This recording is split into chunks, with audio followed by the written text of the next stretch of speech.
Today, we're just going to look at some groundwork, and particularly one choke especially that I like. The reason I like it is because it's very high percentage, and it's pretty easy for karate guys to get a handle on. A lot of chokes require quite a bit of finesse. This one requires that a couple of things are in place, but they don't necessarily require a lot of skill. They also don't require, it doesn't require strength, does it? No, not at all. Kind of opposite. Yeah, it's kind of the opposite. When you do this choke that we do, if you use too much strength, it actually weakens the choke. What you want is to let gravity take you down into the choke so that you remove all the space. We're also going to work on one particular takedown, which I like, which was taught to me many, many years ago by Eric Paulson, the great Eric Paulson. I've learned so many skills off him, I'm forever grateful. We're just going to look at, first of all, an easy takedown, and then secondly, we'll transition straight into the choke. We haven't got mats, but see, we've just got the hard floor, which is like carpet on cement. We did that on purpose because sometimes training on mats can give you a false sense of security, especially when you're on the street and so on. So if you're taking someone down hard on the street, well, that's fine, but you also don't want to take yourself down hard so that when you take them down, you skin your knees and dislocate or crack your patella or something like that because you're just not used to working on hard surfaces. So it's really important that sometimes you do work on hard surfaces so you realize that not only are you taking them down onto a hard surface, but your controls of them also hurts as well. The first takedown that we want to look at is simply this idea that I need to bridge the gap. I'm in this situation. If you're throwing punches at me, I need to get inside and get in close. And this idea of the 50-50, where I have one hand under his, he has one under mine, is very important. The other thing I like about this is the dangers of headbutts and biting in the street are realistic. So if I'm not conscious of that and I'm back here in that range, bang, he's just going to tear me to shreds with headbutts. The other thing too is if I come in here, I'll put a little Mike Tyson on me, and he'll bite my ear off. So I have to be conscious of that. I know it doesn't sound, it's not very martial arts, but it's very realistic in the street. Your life is threatened. Would you bite or not? Of course you would. So when I come in here, I want to make sure that I drive my head into his head. See, like that? By driving my head in, it neutralizes his ability to headbutt. Because if he takes his head away to headbutt me, I just follow him with my head. If he turns in to bite me, I'm just going to keep following him, and there like that. Let's see, he compromises his balance. In Greco-Roman wrestling, dominating this space here. So also I used to call it superior airspace. What he meant was controlling the important points here, here, here, here, and here. And in Greco-Roman wrestling, this area between the legs is probably the primary area of control. Okay, so when I get in this position and I get control, I need to come high here. If he pulls his left arm away to punch me, well, I need to be able to control it. And if he comes in, I can headbutt him there, see? If he pulls his hand back to punch, boom, I headbutt straight away, and I come in here. And if my head is close to his head, and I have this high underhook, if he tries to hit me in the ribs, it's not going to happen. Trying to hit me in the ribs, well, it's really hard. If he tries to hit me in the head, it's also hard because his head's in the way. Okay, so I take advantage of that. And the throw that we're going to do, and I'm going to do it slowly because we're on a hard surface. The throw that we're going to do is I'm going to take control of that inside space. Squeeze, squeeze, take control of the inside space. And all I'm going to do is basically just sit down. Sit. Boom. And turn. That's the idea. Now, the beauty of it in the street is I land on my bum, he lands on everything else. When you pull him down and pull him over, there's a chance he'll hit his head, his elbows, his knees, and everything. Into the back. That's right, all these things. But when you pull yourself down on the street, you pull him there. The other thing too is that momentum that allows you to continue on top, and if you want to stand up, you can. So we're here, right? We come on in, boom, bang, come in close. He tries to punch me with that arm. It's hard for him to do it because I'm controlling him with this arm. Okay, I have the knee here. If he tries to knee me here, that's why coming in forward like that makes it a little harder for him. And as soon as he goes to knee me, that's when you throw, because he has his balance compromised. Okay, so coming in here, all I do is push in, pull, and I'm just going to literally sit down. Squeeze, up, sit down. Boom. First thing that happens is Mitch lands on his elbow. Yeah. That hurts like crazy on the bitumen. Okay, next thing is, if you do it hard, his head's going to bounce on the bitumen. So I'm pushing in, and all I do is I push, look, and I literally sit down. Let's turn all the way around here. Sit down, drop, come here, and this is where I end up. You see, I can end up on the top if I need to, punch, push, and I can back away. North-south choke. We come in. I'm going to step forward so I have control of that dominant space between his legs. Squeeze, arm up, sit down, roll, here. Okay, so this is the position we end up in. Boom, I can cross face here, I can punch here, I can headbutt there. I can pull this arm up and come into Kesa and control if I have to. For north-south choke, what I'm going to do is bring this hand under his hand. See, like that? And I want to take it as deep as I can. So I tell myself that I'm trying to reach for my own feet between my legs. See that? That's where my hand is. I don't want to stop here. It won't work. I need to shoot it through like that. Okay? And then the next important thing is to reach his head, because grapplers understand, they know that the key to defending this is to have his head turned towards me. So to prevent that, I need to make sure his head is at least vertical, otherwise looking away. And the way I do that is with my ribs, with my lat. Okay, so I come in, if he turns his head in, watch what I do. I come back and roll his head with my ribs. See that? Watch his head, watch Rich's head. Right now it turns in. I come back so that his head's right in my armpit, and I push his chin into my chest and my lat, and then I roll away. See, like that. Once you get that correct position with the deep arm and the head turned away, the choke is 90% on. All I do now is I take this hand and bring it over here.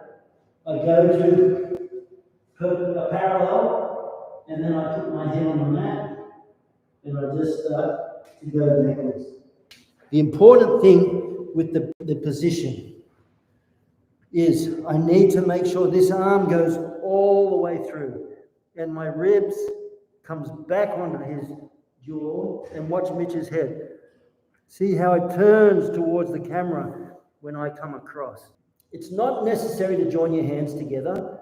What you can do here is you've got to watch out for that arm punching you. So if he starts to punch, I need to always clear the hands. Okay? So I clear the hand here, and come back, and I'm still choking while I'm controlling his arm. Okay? Put the head right down here. I'm going to do it on the other side so you can see. So once again, if he's turning his head in, what I do is I take my arm as deep as possible. See that? And then I take my ribs down and turn his jaw away. And you can see where my arm is here. Then I put my head on the mat. And there's no tension. It's like a wet blanket. I just let everything flop. And it really comes on tight. The other thing too is, see my hand? I don't leave it flat because the radius and ulna then are lying next to each other under his neck. But if I turn it up, now the radius is on top of the ulna, and that really crunches into the neck and gives it one heck of a workout. Another thing too, which you might find is helps when he's resisting, like it could be drugs, it could be booze, it could be just total anger and frustration. Okay, so sometimes what you can also do, you can join your hands if his arm's not under. Another thing you can do is you push his shoulder like that. And that alone, see how quickly the tap goes on. I have my arm through, Mitch's head is turned away, I'll do it on the other side in a sec. And all I do is I push that shoulder, and then as I come down, I'm going to push this shoulder. Another thing too, we call this, for want of a better word, we just call it the lateral switch, is that sometimes you can't get their head to the other side. Good guys are very good at resisting this, you know. The arms are everything. So if Mitch defends well with his arms here, gets his arms under my head, I have zero chance of finishing it. So what I need to do is keep this choke arm underneath and clear these arms, clear those arms. And don't, like if he comes back under my chin, oh, yeah, I'm going to clear that arm. That's why you bring the arm, the head, all the way down here. So I leave it up here, he's just going to get under every time and he'll defend it every time. So to prevent him from defending it, as his arms come up to defend, I've got to clear those arms. I can do that even, and get my arm on. Once it's under here, now he can't get to my head. It doesn't matter. And I can just push that shoulder and continue with the choke. Okay, sometimes you can't get his head. I want his head turned that way. Sometimes they're really strong, they keep it in. So we go into what we call the lateral switch. I can't get his head over. I'm going to switch and go to the other side, and he's already turned his head for me. So then I can just continue on the choke with the arm on that side. So never be so fixed on finishing something that you miss out on the other opportunities. There's a saying, if you want the arm, attack the head. If you want the head, attack the arm. So I'm trying to get this. I can't. His arms come underneath. Boom, I can't clear them. What I'm going to do now is attack his arm. See that? So now what I'm doing is I can finish with Kimura. Miyagi Chojun, in one of his 9 supplementary points of Kaisei, of Bunkai, says control the head, you control the body. It's also a very common principle of grappling. So if I can control Mitch's head, if I don't control his head and I put the Kimura on, he's just gone. Okay, bang. Okay? But if I can control his head, and watch how I do it, put my shin on his jaw, and I push my shin down, and then his face is now facing the mat, and I squeeze my knees together, and that gives me control of this arm, so I can finish the armbar. In Brazilian Jiu-Jitsu, they call it the Kimura, named after Masahiko Kimura, Sosai's friend. In Judo, it's called Gyaku Udegarami. Udegarami is commonly Americana, so like this, here, see that? That's the Americana. In Japanese, it's Udegarami. In reverse Udegarami, or Gyaku Udegarami, is the Kimura. So that's Americana, that's Kimura. That's Udegarami, that's Gyaku Udegarami. I come in here, finish it like that. In this situation, in wrestling, they'll call it probably figure 4 arm lock. Look, shin on the face. Turns his head. Control. People grab with grips. See that? I don't like that because it hurts your fingers. If he grabs a strong grip like that, what I'm going to do is come to his bicep and clear the arm and carry away. So what I do, instead of using my grips, I use my arms, and that way it obeys the principle of Archimedes trumps Newton. Okay. I use the lever of my bones, not the strength of my grip. By using the lever of my bones, it tightens everything up so much more, and it's actually harder to get away. Now, we can use that lateral switch. Remember, I tried to get the head away, I couldn't, so I switched sides. We can do that here too. One of the most common escapes for the Kimura is baby bridge, elbow down, and look, if I'm quick, I just switch to the other side and completely neutralize it that way. So, the north-south choke, extremely high percentage. The arm's either out or it's in. If the arm's in here, I don't even worry about, come away from this. If the arm's in, see here, I have control of the arm. I don't even worry about joining my hands. I just put my hand next to his hip and then just lie back. If the arm's out, I can join my hands to put the choke on. Okay, so thanks. That's a super effective, very high percentage choke once you've drilled it enough that you get a good feel for it, you know. I think it's one of those high percentage techniques that karate guys should learn. It's also a great choke against if there's a significant weight difference between people, because often if you're grappling or fighting someone who's much bigger than you, they've got the advantage of mass and strength often. But even against a guy who's equally as strong or bigger, you control the head. It doesn't. The size is less. It becomes less of a barrier. Yeah. Is that fair to say? Yeah. When you control the head, you control the body. So the differences in speed, strength, explosiveness, all that sort of thing, they tend to go away quite a bit. Yes. If you got any questions about that, just pop them in the chat. And if you haven't subscribed, we're very happy. We hit 3,500 subscribers, so we've only got another 1,997,000 to go before we hit 2 million. So we're really getting there, you know. 1,996,500. Yes. It's creeping up. Yes. It won't be long before we have those 2 million subscribers. Yeah. Subscribers, yeah. So anyway, thanks. I'm just going to get my glasses so I can see who I'm talking to. That's a really very successful technique, that north-south choke. And also, you don't want to get so stuck in that you become tunnel visioned. The north-south choke, if it's not working, there's a very good chance there's an arm available. If the arm lock's not working, there's a very good chance that the neck's available. In grappling, they say attack the neck to get the arm, attack the arm to get the neck. Okay, so anyway, play with that. If you've got time, really take your time with that. And if you've got any questions over time as you're practicing it, let me know. But the key points, you must make sure that the head is turned away. I want to make sure that Mitch's head is turned in the opposite direction of me. So if I'm on this side, I want his head there. The way I do that is usually, you can even pick his head up. I've done that where they look in, they bundle up like that. They turn up like that. I literally go, whoop, and drive it under and make sure that my bottom arm is deep through. You can see my elbow is actually right under Mitch's head. I don't want my elbow over here in line with his shoulder. Too much hard work. Dig it right under the head. Get it there. Okay, the next thing is make sure that I relax and put my head as low as possible. The lower I put the head, the tighter the choke goes on. Okay?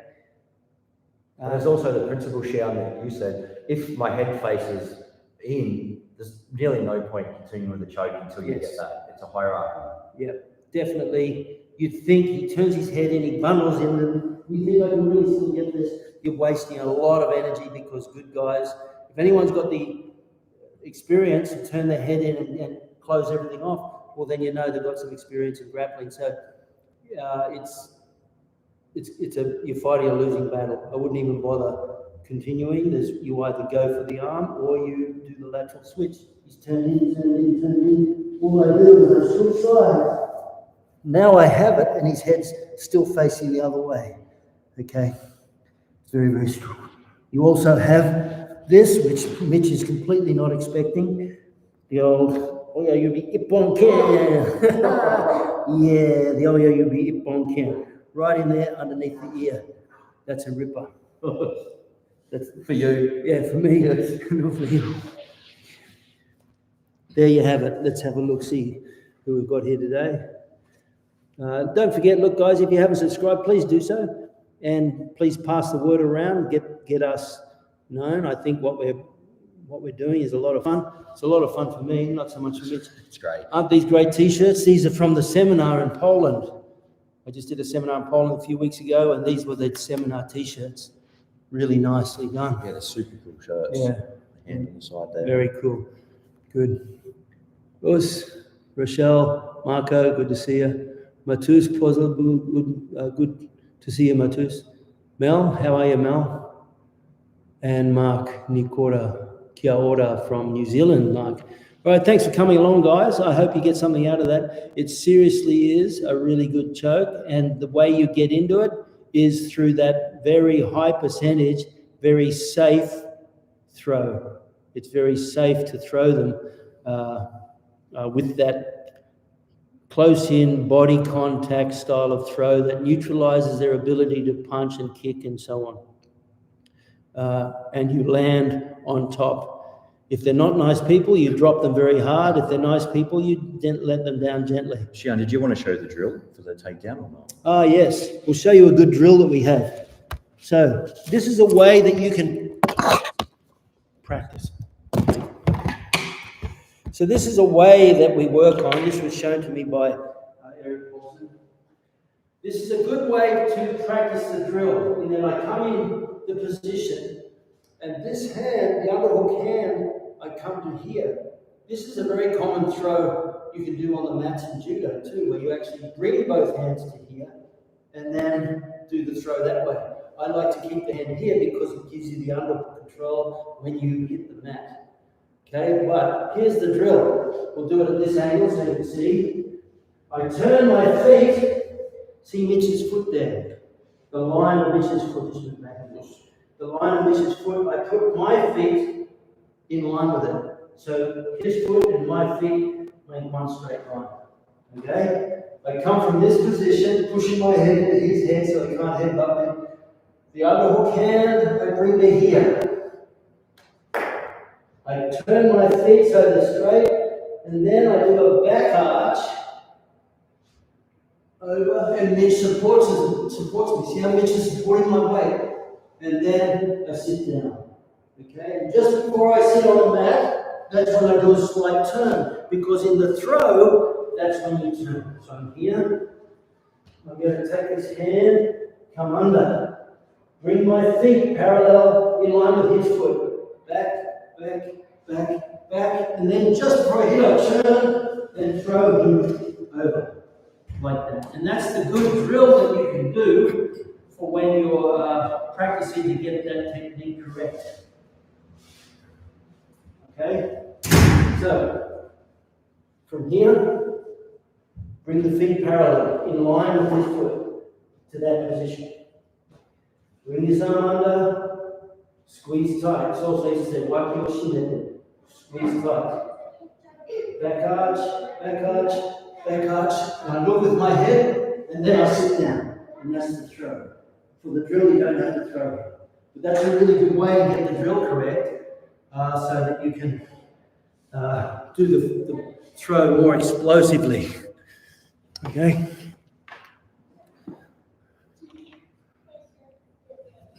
Good. So anyway, yeah, they're nice shirts, hey Mel. I've got a few there.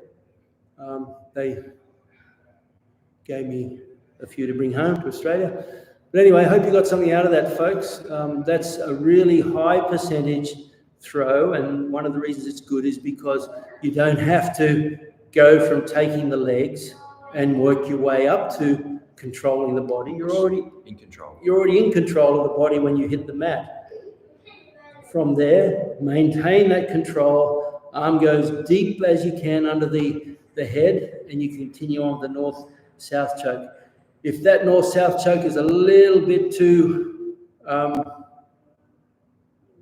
technical for you in the early days, don't worry, the throw still works and that control still works. You can simply come to that control position and rain upon them if you like. It's still a very good control position, especially when you put your shin across their arm. So what I mean by that, just briefly, just watch this.